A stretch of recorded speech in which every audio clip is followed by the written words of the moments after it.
if they are not already muted, because there's already quite a bit of feedback there. And could welcome you to this session.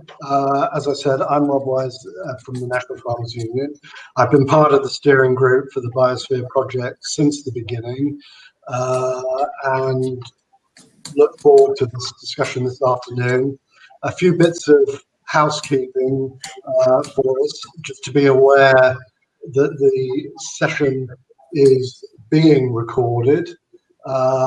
And so please remember to keep yourself on mute if you have control over your own microphone, and use the chat function as we go along to ask questions. We will take the two presentations one at a time and allow a period for question and answer after each presentation, and then with the remaining time, we can have a more general discussion and set of questions to both of our speakers.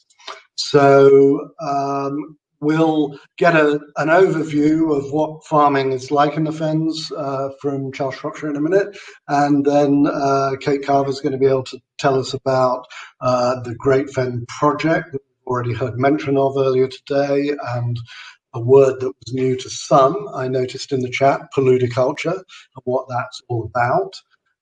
There were some questions put in the chat this morning already about farming and agriculture related things, and Kieran has typed one of those into the chat, so please do add those as we go along.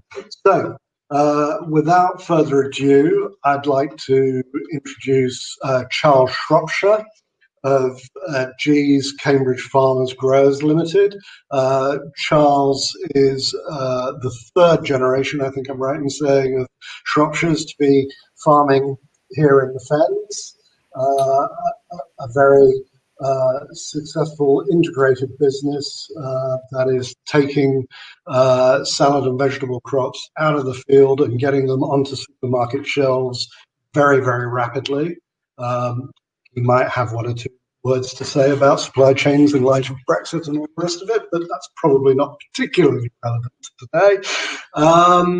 And he'll give us an introduction to his business and what some of the challenges facing that business are, what they're doing about it, and how the Biosphere may or may not be able to help in that regard. So over to you, Charles. Okay, thank you very much. Can you hear me okay? Yep. You can, yeah, perfect. Okay, right. Well, thank you very much for having me here to speak this afternoon about our business and our farming. So just very quickly, my name is Charles Shropshire. I am the third generation, or part of the third generation family member now working within the business today. Business, as you can see, was founded by my grandfather in 1952. So I joined the business full-time July 2007 after Agricultural University, and today I manage in the area of 12,000 acres of croppable land. On top of that is then stewardship, grass, woodland, and so forth. So crops mainly are salads and vegetables, so summer production for lettuce and celery, both conventionally and organics, and then field scale vegetables, potatoes and onions, and then arable crops as part of the rotation, and then more recent in the last 5 years, energy crops for anaerobic digestion. So that's me, that's what I do on a day-to-day basis. Our business, very quickly, I've got a few points here. So founded, as I said, by my grandfather in 1952. We are a group of marketing-led farming businesses, and as a total, we are producing over 1 billion packs of produce now per year. In the peak season, 7,000 employees across the business. That's predominantly UK and Spain. And 12,000 hectares of our core cropping. So that's salads and vegetables only. So 12,000 hectares across all our different farming sites. Mixed conventional and organic production. Organic production is in growth, and in good growth and consistently good growth. And we supply all UK and European retailers all year round. Okay, so we're going to talk today about Fenland. So my job, my area here in the Fens, and what we're doing around farming the soils for the future, farming our land for the future. So to start off with, I thought I'd just put in here why the Fenland operation is important to us. So to start off with, it's 5,500 hectares of croppable production per year. Now, in terms of salads, that will be supplying 80%, up to 80, between 60 and 80% of all salads that are consumed here in the UK from May through to November. So significant. As I've said, yeah, production up, so it's between 60 and 80. Supplying the volume of the billion packs, about 400 million from here in the Fens. And then we're split over 3 key growing areas. So Ely, Streatham area, Littleport area, and Wissington. And the reason why we do that is to base across types of Fenland soils that are available for us to farm today, from very deep peat at Wissington to skirt fen, where it's mixed with the subsoil in the Littleport area. And so organic matter, as you can see, from 10% organic matter to 80% organic matter. So our journey, so why are we changing the way we farm? I'll talk more about that as we go. But why have we started? So we are losing topsoil every year. So different statistics on how much we're losing depending on the organic matter, but we are losing peat every year.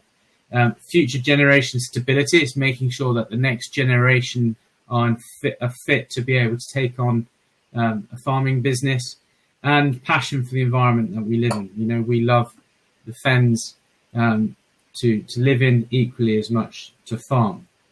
So what did we need to do? We needed to therefore develop a long-term strategy focusing on conservation of soils and also our farmland. So looking at soil erosion, soil nutrition structure, and its potential to try and produce more. So more from less.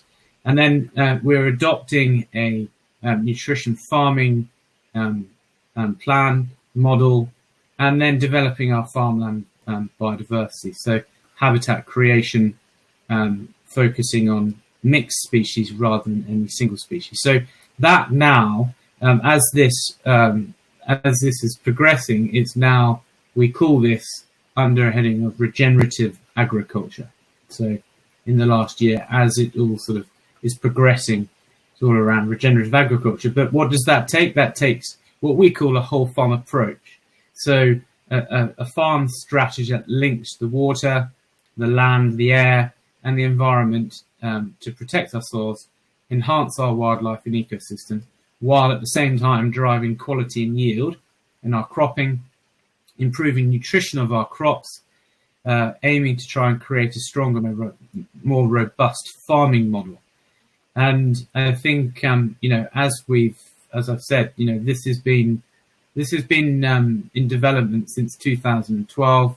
I first sort of sat down and started thinking around the future of how we're going to be able to farm our land as we do today for the next generation. And over time, the structure came around, and that's where the whole farm approach sort of was developed.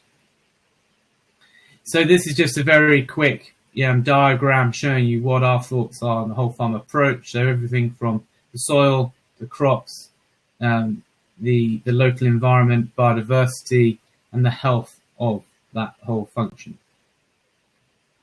Okay, next.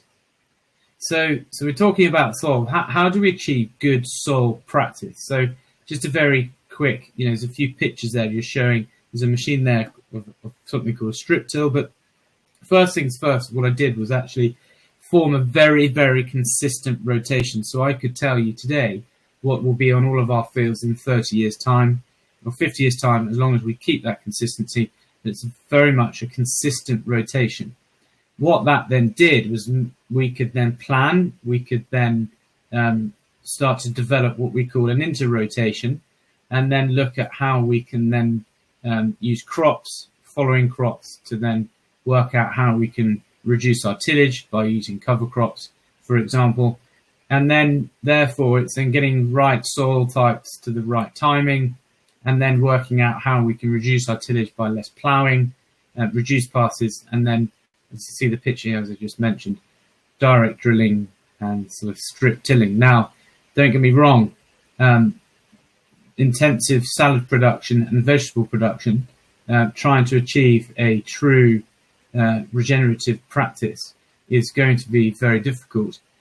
Trying to reduce tillage with the current conventional system that we have is no way means going to be an easy job, but it's focusing in that direction and working out what we need to do over a period of time to achieve it is not going to happen overnight.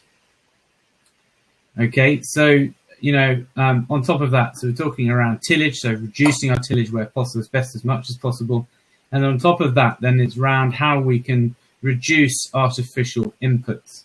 Now, last year was the first season we actually imported 0 kilos of potassium onto the farm. So we use purely cycling nutrition around the farm, especially using our AD plant, compost, animal manures, and managing the indices that we've already got around our farm by just understanding our soil a little bit better. But organic amendments is quite a big part of this. As you can see, there's a picture there of a muck spread and some sheep. So for the AD process, there's a lot of controversy around AD, but I can assure you, an AD plant in the middle of a farming rotation, properly managed, gives far more value than some people think or may understand.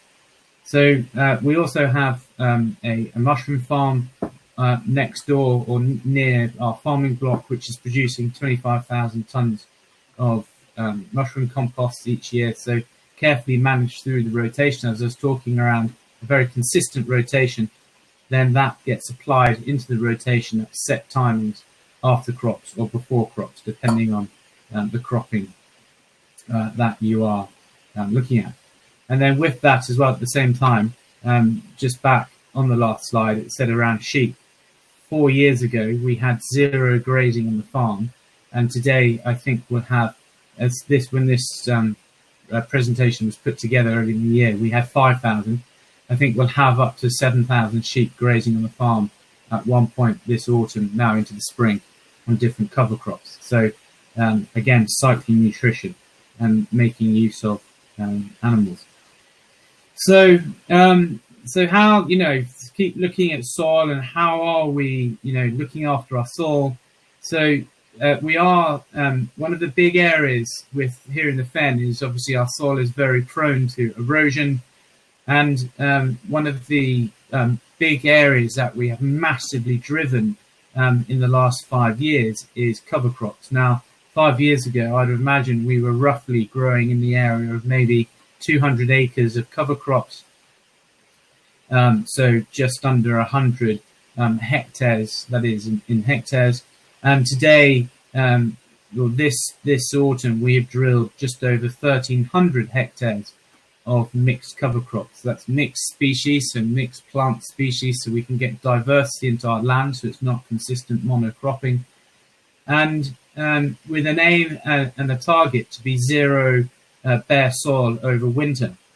And we are heading in the right direction there very, very quickly, much quicker than we maybe originally thought. Then on top of that, we're then using green manures in the spring to make use of spare macronutrition, especially using them for root state to manage diversity in pH across our soil rhizosphere, again, so we can maximize crop output as well as reduce inputs. And as you see here around diversity and structure, one of the most important areas of managing good soils and crop production. So you see there's a little picture there with the straw planter, so soil erosion windblower. That was pioneered by my grandfather Today we don't do any straw planting as much, but what we actually do is we use the cover crop trash that dies off over winter or grazed off, and then therefore we're actually using more of technology around direct establishment of crops and strip tilling, as I said. So, we're constantly leaving trash on top. And then there's a little picture at the bottom there around companion cropping, something which is a bit more difficult here in the Fens and is taking a little bit more time than we maybe thought to really try and develop a good companion cropping plan. Okay. So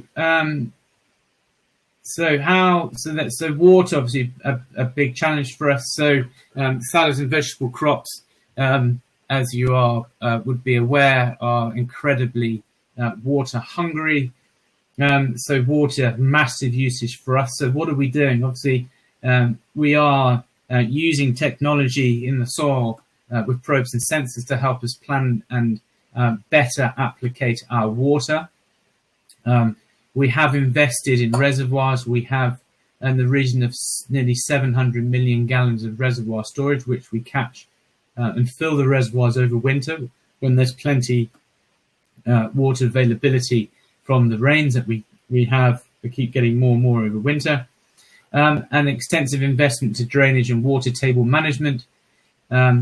Possible, we're trying to drive nighttime irrigation, but that is easier said than done sometimes.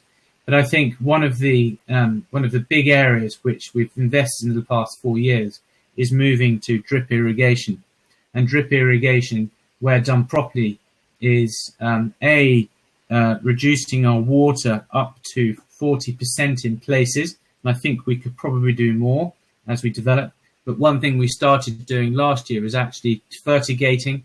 So we apply mineral fertilizers through the drip, little and often, and in places in the trial, very early stages, we actually cut our ammonium nitrate application by more than 50%. But don't hold me to that, because that was potentially just a one-off type trial. But we are working at that, and we'll see how that comes. So nutrition, and I think, everything that we've gone and spoken about until now is all around making sure that our soil is in best condition. So we are, how do we achieve a nutrition farming model? So it's based back to basics farming. It's not organic, it's not no-till, but it's obviously environmentally farming. And it's around basically testing the plant. What does the plant need? Feed the plant what it needs rather than what it wants. A plant will naturally suck up a lot of nitrogen in ammonia form, ammonium nitrate when we apply it, and then suck up even more water. But actually what we do now is applying to the plant what the plant needs. So that's through, I think last year we did over 2,000 SAP tests on plants to really understand the plant across the different seasons, so different plants, different crops, and then we apply. But the big challenge is now being able to get nutrition into the plant via the leaf, which is much easier said than done. And then what that'll do is over time that will grow more tolerance in our plants, stronger plants, and we can then look at how we can reduce ag chem use. Okay. So with this, and as mentioned about farm biodiversity, so what we did was we created a multi-species biodiversity action plan where with certain focus points, we drove the philosophy that the food production, local environment must work in harmony. One must never get in the way of each other. We restored neglected habitats and ecosystems that we already had. And, what we've done massively, put hundreds of acres of poor productive land back into flower meadows. So I think the last count is hundreds of acres of flower meadows that we've created. I'm not going to give it because I don't actually know, but hundreds of acres of wild flower meadows that have been created in the last 4 years. And that's only going to grow with the next 5 years. Or elms coming through our plan, we're already looking to put in several hundred acres more in the next 5 years. So here, so we've got 2 tier schemes across our farm. So 5% of our land committed in the high tier. It's more towards 10%. You can see some of the pictures of some of our flower meadows there. And then 2 mid-tier schemes. So total of 714 hectares of fixed conservation habitat across the whole land area. And then, as you can see, there's a picture there in the top right of a wetland. We restored a reed bed on an awkward corner of the farm. That will then plan to be developed, and we're planning to develop 5 more in the next 18 months across the farm. Nesting habitat, insect-rich flowers, I've said. Okay, so final question around what the biosphere would mean for us. I think big one is around international recognition. The heritage and resilience of our fenland area creates opportunities for collaboration, scientists, farmers, conservationists around the world to keep us on enhancing the fenland to be more productive for environment, wildlife, and of course food production. And a clear statement of intent as a community to lead the way in protecting environment conduction, showcase the economic strengths of our region, and celebrates the role of farmers in the region and promotes aspirations to keep improving. There's a picture of our sheep below Ely Cathedral last year, organic sheep. And that's it. Thank you very much for listening.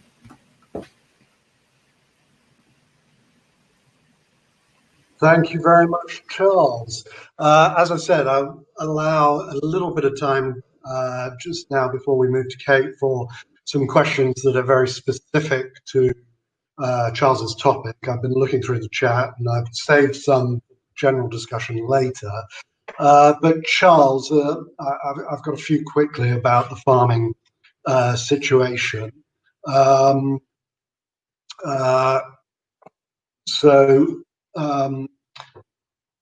Yeah, just getting Charles back up on the screen. There we go. So Adam has got a couple. He said, how possible is full-year cropping cover? Now, I know you basically said that that's something that you want to do for yourselves, but across the Fens as a whole, you might like to comment about whether that is an aspirational goal that can be achieved. And he also asked what the potential is for more agroforestry, pointing to the examples of Stephen Briggs. So a couple of quick comments on that, if you could. Okay. So what was the first question? The line was a bit poor there. I didn't 100% catch you. How possible is it to achieve full-year crop cover? I know you've said that's your ambition, so perhaps you can comment on that in relation to how you see that across the Fens as a whole. Yeah, well, I think it's not necessarily, we look at crop, it's just full cover. So we'll have crops in a rotation. And then in the inter-rotation, so we have 2 rotations, a cached rotation where we grow our crop to sell, and then the inter-rotation of cover crops across the year. So yes, absolutely, it's doable. We are very close. But as you know, I think the thing is I have spent my farming career until recently learning conventional farming systems, as has all of our management team. And the majority of the farmers across the Fenland area obviously farm conventionally as well. So it will take time. It's absolutely doable. But like anything, these things do take time. And agroforestry, I know very little about agroforestry to really comment. I know there's obviously a farm out towards Peterborough, which I pass every so often when I'm heading that direction. They absolutely potential. I think there's a challenge around scale and being able to produce at scale with that type of farming. I'm sure it could be done, but I don't, to be honest with you, I'll be completely honest, I don't know enough about it to really give you a strong enough comment on my thoughts.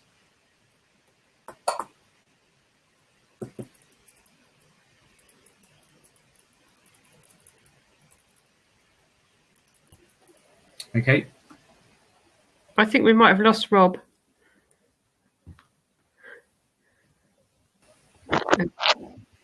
Yeah, I think we have lost Rob. Kate, would you like to start your presentation?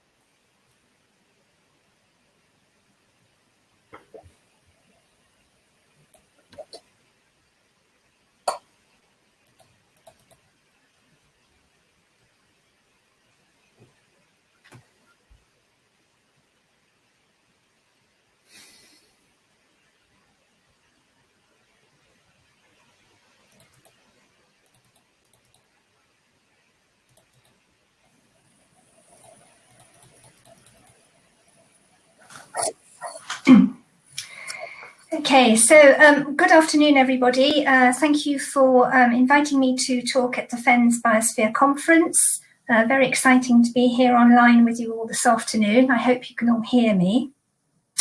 So I'm Kate Carver. I work for the Wildlife Trust for Bedfordshire, Cambridgeshire and Northamptonshire, and I am the Great Fen Project Manager. So I'm not going to talk about the Great Fen this afternoon. If you want to learn about the Great Fen, go and look at our website.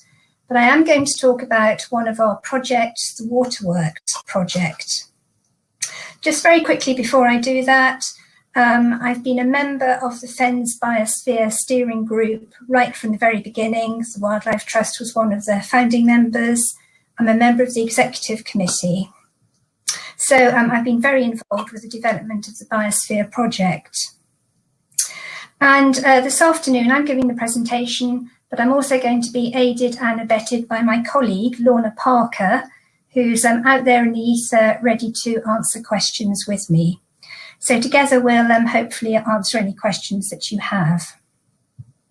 So the title of the talk is Waterworks, and this is one response to the challenges faced by farmers in the Fens. Now we'll see if I can click on to the next slide. Excellent, okay. So our project is called Waterworks, and at the heart of it is sustainability. We were able to apply to the People's Postcode Lottery for funding under their Sustainable Systems funding stream. And we put together a project that has two different aspects. One aspect is developing a more sustainable system for farmers and growers, trialling crops that grow in wet conditions, wet farming, also known as pluviculture. And the other element of the project is transforming how people work together for sustainable development in the Fens within the UNESCO Fens Biosphere. So sustainability underlines the project as a whole. It's a partnership project. We're working with the University of East London, who are experts in wet farming, in pluviculture. We're working with the UK Centre for Ecology and Hydrology, leading experts in climate change. We're working with Cambridgeshire Acre, who are delivering the biosphere side of our project. And we're also working with various specialist contractors, such as BDMOS, who are suppliers of one of our wetland crops. And the link between the two elements of our project is the peat. Because the declining peat resource in the Fens largely defines the extent of the planned Fens biosphere. So the little map here shows the distribution of peat. And if you've looked online at the biosphere consultation, the area boundaries consultation, you can see that the extent of the peat is more or less the extent of the proposed area of the Fens biosphere. Now, a lot of work's being done on peat, looking into the extent of peat, the depths of peat, how much deep peat, how much depleted or skirtlands are in the Fens. But basically speaking, that's the footprint. And all of us in the Fens face the same problems: how we sustain agriculture and the natural environment, how we manage our water resources with all the different calls on water from agriculture, from domestic use, industry, conservation, how we can protect our peat soils, how we can respond to climate change, how we can adapt to it, how we can mitigate the effects of climate change, and in amongst all this, how we can promote and protect livelihoods, and how we can respond to all the development pressures within Cambridgeshire and within the Fens biosphere area. So one of the problems we're particularly interested in are those soils. And following on from what Charles was saying, how we adapt to the loss of peat. So the picture at the top is a fen blow, which I'm sure many of you will be familiar with. This is where the top few centimetres of peat soil becomes very dry, very desiccated, it blows away. And a huge amount of peat is lost each year in the Fens. Some 4.5 million cubic metres of peat is lost each year in the Fens. Has lots of disadvantages, including the pollution of water, And very importantly, it's responsible for a huge amount of carbon dioxide being emitted. Of course, one of the greenhouse gases. So very challenging, given that our farmers and the NFU are looking to achieve net zero emissions by 2040. So that's the challenge, that's one of the problems. And one of the responses that we're suggesting is wet farming or poluticulture. Because wet farming has the ability to prevent the loss of peat, helping to build soils, cleaning water and locking in carbon dioxide. So our project is all about trialling wet crops in a real-life fen farm environment. So field-scale trials of wet crops, which can be used for food, industry, have biomedical applications. And I'll come back to that slide slightly later in the presentation. So this is the site of our trials. It's up on Great Fen, in the north of the Great Fen. And these are the actual poluticulture beds. We started work on creating the infrastructure, the groundworks for these beds, excuse me, back in February. Of course, COVID then struck and we had to halt site works. And they started around about early July and we managed to finish them off. So this is about a 5-hectare block. And here we have 10 bunded beds, 10 bunded growing areas.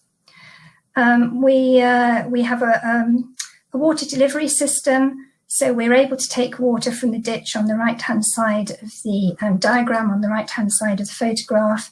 Essentially, it's fed all the way through the beds, working its way down through the crops. Looking at the diagram on the left-hand side, that just shows you the different sort of crops, the different mixture we have on our wet farming site. Sorry, excuse me. So the top 2 beds at the top in brown, that's our bulrush, our typha. Moving on to the limey yellowy colour, that's reed. The yellow is a new crop, Glyceria fluitans.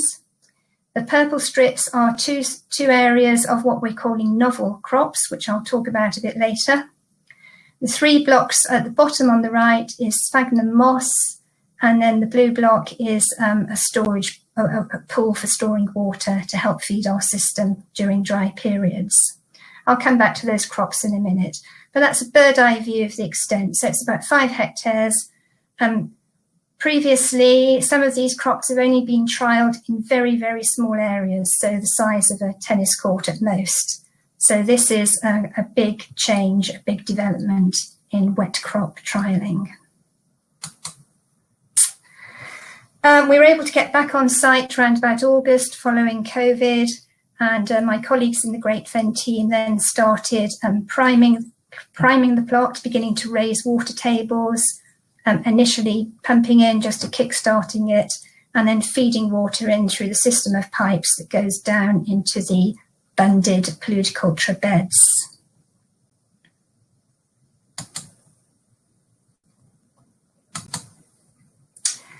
We then started planting. This is a little video actually, but I'm not sure whether it'll actually move.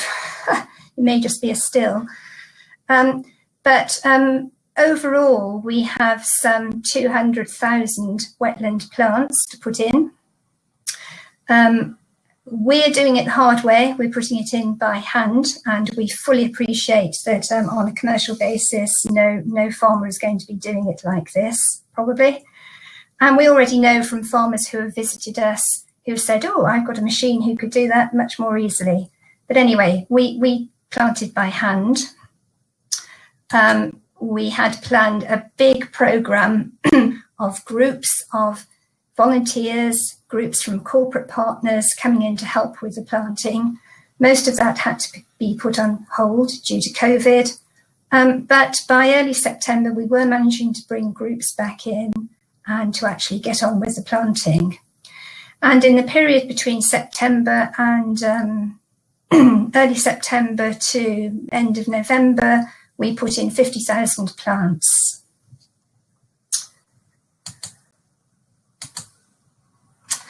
So just returning back to what those plants are and what they're good for.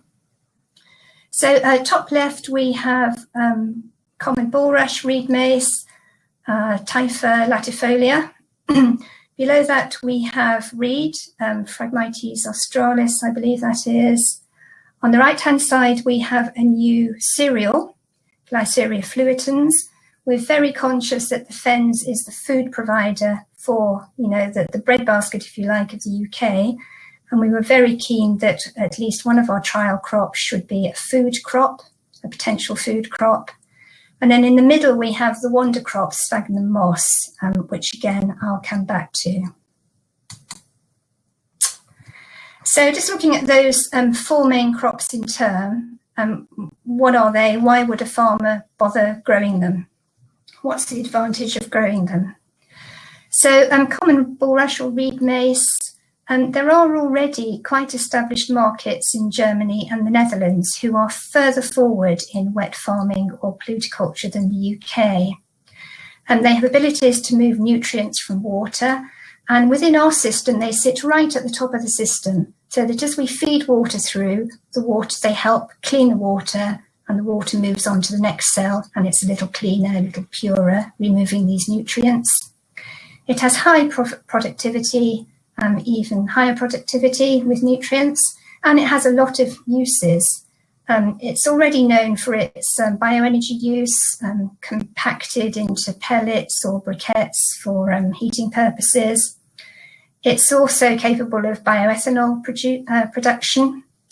Very interestingly, it's used for building materials. So in Germany in particular, they've done a lot of work on processing Typha, dried Typha, into building materials, used as an insulation board or a hollow fill insulation. And when you think that we're in the Oxford-Cambridge arc with 1 million new homes, wouldn't it be nice to think that all those new homes could be insulated using a sustainable crop such as Typha? Has a role for biological pest control, and can even be used for food packaging. And up at, there was a conference in Thorney last year. We met a Typha grower from the Netherlands who had managed to interest a food packaging company in creating food trays out of Typha. So rather than all the plastic that we see in supermarkets, wouldn't it be great if they were made out of compressed Typha? Moving on to reed, quick growing, high yielding. Again, it can be used for bioenergy and biogas production. Interestingly, it has some novel applications as well. It can be used for the production of industrial chemicals, such as reed silica for anodes in lithium-ion batteries. It can be used for improving soils and strengthening concrete. Its use as a building material is well known from thatch, but it too can be used for insulating board. Interestingly, the seed can be milled for flour, and it's becoming more recognised as an agricultural crop.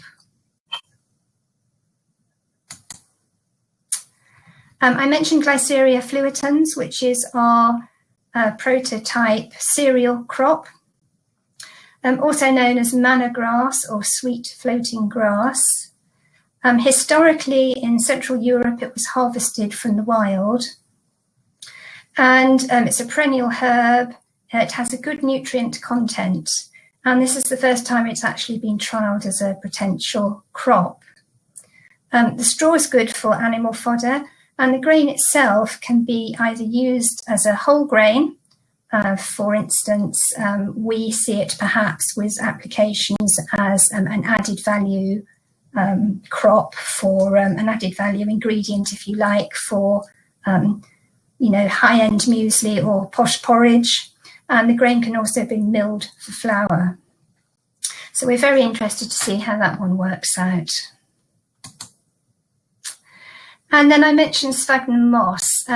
We're trialling multiple species on the Fens, and it is really is fantastic potential here. If you're interested in orchids, you may have purchased little tiny packets of dried sphagnum moss on the internet for your orchids. It's also used, you can also buy little packets of dried sphagnum moss for reptile bedding. But much more importantly, its main potential perhaps is as a horticultural growing medium. And that's incredibly, has lots of incredible potential in this part of the world, where growers and producers like Charles use peat as part of the growing medium when they grow their salad plugs, their vegetable plugs or whatever. They use peat, which often is imported. Wouldn't it be fantastic if there was a local source of growing medium, sphagnum moss, that was grown in the fens, fen farmers had a market, and it had a good and useful commercial application. It also has other properties which are very interesting, biomedical properties. So in the First War, and I believe in the Second War, it was actually used as a wound dressing. It's very absorbent. In the 1960s, Johnson & Johnson patented it as for use in sanitary products, sanitary towels, nappies, because of its absorbent qualities. It's naturally antimicrobial, so it can be used in food packaging. And it also has air purifying properties. We're doing an internship with the University of East London, who are looking at the architectural applications of sphagnum, using it for green walls in cities. So there's an increasing interest in it, there's an increasing demand for it, and it looks like it could be a profitable commercial proposition for farmers. We're also looking at some 12 what we're calling novel crops. So essentially these are wetland species which can be used as food, such as watercress, wild celery, bilberry, watermint, have potential application for flavouring, such as meadowsweet, which can be used as a gin flavouring. Bog myrtle can be used for beer flavouring, or which have medicinal applications, traditionally used in herbal remedies, etc. And we're growing a whole variety of those. I'm just going to take a quick drink of water. And if you can speed up a little bit, Kate, so we've got some time for questions. Yeah, I'll whiz through these next ones. Thank you, Rob. A big part of our project is monitoring, proving what we say is actually true. And a big part of that is actually working out whether these crops are capable of preventing the loss of carbon when we re-wet the peat, and potentially even sequestering carbon in the future. So we're working with the UK Centre for Ecology and Hydrology, who are measuring the gas fluxes with these little chambers, which when we have all the crops in place, they will be sitting on top of the smaller crops measuring the gas fluxes. We're looking at how the water is moving through the peat. We're looking at water quality. We're looking at crop growth and potential yield. And we're also looking at the wildlife usage of these wetland sites. So you may ask, well, why is a wildlife trust interested in wet farming? The answer is because we ourselves are creating wetland for conservation purposes and for public access. At the moment, our wetlands are surrounded by dry islands, if you like, of conventional agriculture. And wouldn't it be great if some of the agriculture surrounding us was wet farming, farming at a higher water table, which would help buffer and protect and improve the water balance of our wetland reserves. So how far have we got? By November, we've got 6.5 beds planted out of the 10, about 3 hectares. In the spring, we're going to be starting planting our sphagnum. Hopefully COVID will let us do that. We'll have groups of workers, groups of volunteers doing that. And a big part of our project, obviously being affected a little bit by COVID, is reaching out to farmers, growers and producers, telling them about what we're doing. So we're in no way trying to tell farmers what to do. All we're doing is showing an alternative system. And our hope is that perhaps some farmers will adopt it on a big scale. Some perhaps might have an area of the farm that's always laying wet, they've not known what to do with, need a profitable crop for. They could look at wet farming. We've had a huge amount of interest since, we have a huge amount of interest that's coming from our activity on site and from our online presence. We know some farmers out there are ready and want to try it. And so what we're trying to do really with this is just suggesting one way of future-proofing farming. And really that's what the Fens biosphere is all about, future-proofing the Fens key assets, bringing together all our resources, our natural, cultural, economic assets, bringing them all together, sharing information, sharing the knowledge, learning together for sustainability. And I just finished with this little quote from a very recent report to DEFRA about wet farming. With further development of crops, water management systems and markets, Poluticulture has the potential to make a valuable contribution to the development of a more sustainable and resilient peatland farming systems in future, and to contribute to delivering the UK's net zero emissions target. So lots to think about in the context of wet farming. Thank you very much, and I'm very sorry I ran on a bit. Rob, it's just too much to share. Well, thank you very much for that, Kate. I think we've still got a reasonable amount of time for question and answers now. I'm sorry that somehow the system kicked me out while I was trying to finish up Charles's questions and transition to you, but I was still there, but not as a presenter. So well done for picking up and launching into your presentation so quickly. So I've done a little bit of regrouping of questions as a result of that, but I think there's one for all three of you. I see we've got Lorna there as well, that was posed earlier in the morning and is a good place to start on this. And that's the question around, can we raise the water table over significant areas of the Fens biosphere, including the buffer zone, sufficient to reverse peat soil loss and improving biodiversity without prejudicing profitable arable or pastoral activity? So I think, Kate, you've got some experiences to relate in relation to what you've had to go through with the middle level commissioners on water table management to do your project. And Charles, you can talk a little bit about water tables that are in your own control versus water tables that aren't, so that perhaps we can then weave a picture of how easy this is to do across the wider Fen landscape. So I'll start with you, Kate, and Lorna, Kate or Lorna, and then Charles. Yeah, shall I start, and then I'm sure Lorna will pick it up. I was just going to say that, of course, we have to remember the Fens is a drained landscape. We're right at the bottom of the Bath plug, if you like. All the water. It's a drained system. We're so far below sea level that the water there has to be raised 3 times before it's pumped out to the North Sea. So although we're in a dry part of the country, the water is there, and the trick really is to hold it and draw it down when we need it. Charles mentioned his farm reservoirs. We have reservoirs also on the Great Fen. So the knowledge and the will to do that and how we manage water is all being developed at the moment, particularly through organisations like Water Resources Each, which is looking at integrated water management. Lorna, do you want to say how transferable this system might be across larger areas?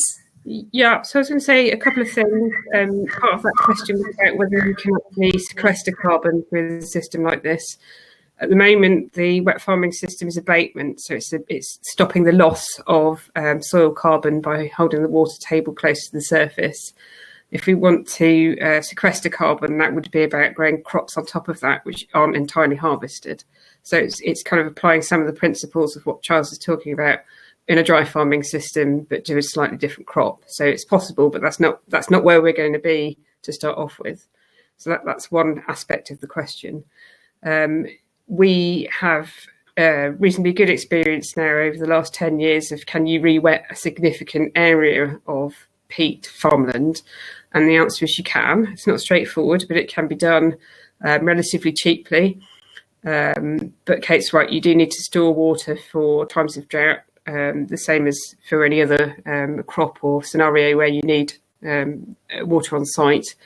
And we have shown that you can do it adjacent to traditional farm practice, because I know that's a major concern. And I did see some questions earlier. Can you re-wet an area of farmland without prejudicing the activity of people who had not adopted a wet farming system? And that, you know, if the answer was no, we couldn't, we might as well pack up and leave now. But you can, and we have. What it does mean is for the drainage boards need to understand how the change in land use might affect the rate of runoff of water, but it does operate within the existing water management system on the fens. Charles, would you like to add anything? Yeah, I think, can you hear me? I think what everyone needs to understand is that probably actually 90% of the original, what we call peatland, is now oxidised. And it's now, you know, unlevel ground, and raising the water table up is not as straightforward as everyone sort of keeps coming around to. Where you have 600 mil or more of peat depth, a level, consistent peat depth across a field, and especially with the sand subsoil, you can move water about far easier. Even with a clear subsoil, actually, you can do it. Where you've got even more deep peat, it's better. But the majority of our land is skirt fen. We've got a foot of topsoil, which is predominantly silt, clay, and up to 20% organic matter. So it's very, you know, very high in organic matter. Raising a water table while farming there is not achievable.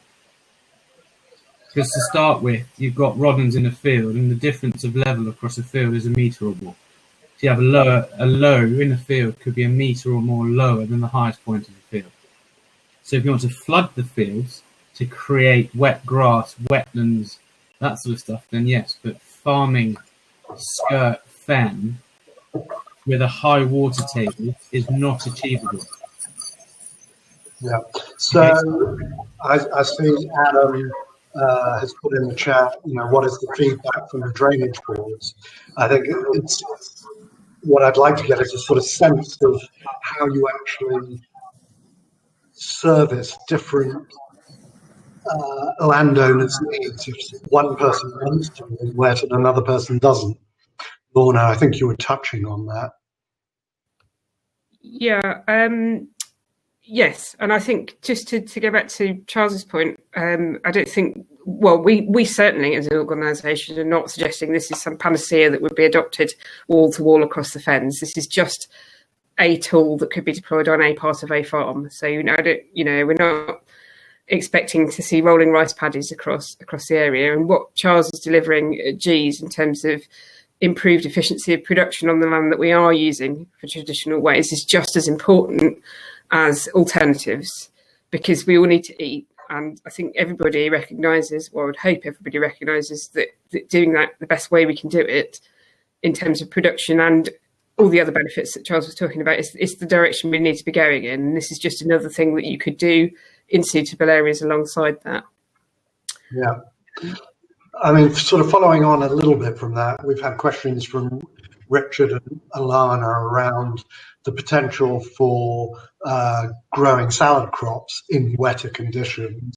Obviously, Charles, you addressed the fact that skirt fen and those sorts of soils are not going to be re-wettable in the same way. And Alana has referenced a new word to me. Salads could be grown in a chinampas system. I don't know if any of the panelists know what that refers to and whether that is something that's applicable to the fens or not. It's the first I've ever heard of that type of farming, to be honest. I don't know. I think the thing is the biggest challenge that we have is its scale. You know, we're cutting 10 million heads of lettuce a week out of this area. Trying to grow that on a different farming model at the moment, what's out there, we need to understand. If we want to, it is a big challenge. There's no doubt about it. It is a major challenge. I'm not a denier.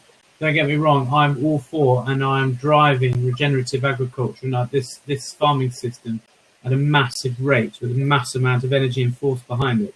but it's going to take time, and it's going to, for scale, a lot of people want to eat lettuce and salads each week, and raising water tables, sadly, for lettuce, it doesn't suit. You need dry ground for lettuce. This is why we're so successful here, because it's the driest part of the country.